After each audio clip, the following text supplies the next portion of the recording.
Doctor APJ Abdul Kalam, যিনি ভারতের missile man নামে পরিচিত, ছিলেন একজন প্রখ্যাত বিজ্ঞানী, দূরদর্শী রাষ্ট্রনায়ক এবং একজন অসাধারণ মানবিক মানুষ।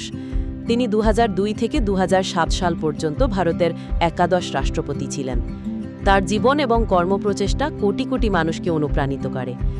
কালামের প্রাথমিক জীবন ছিল খুবই সাধারণ।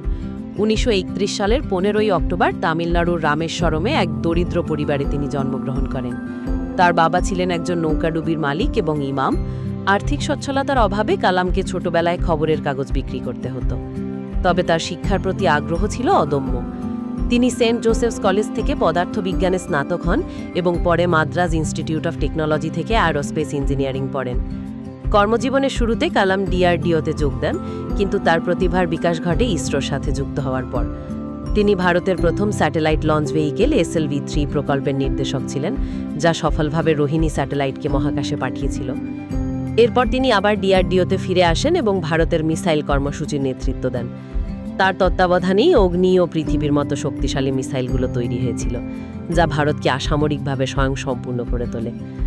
1998 সালে পোখরান-2 পারমাণবিক পরীক্ষার পেছনেও তার অত্যন্ত গুরুত্বপূর্ণ ভূমিকা ছিল।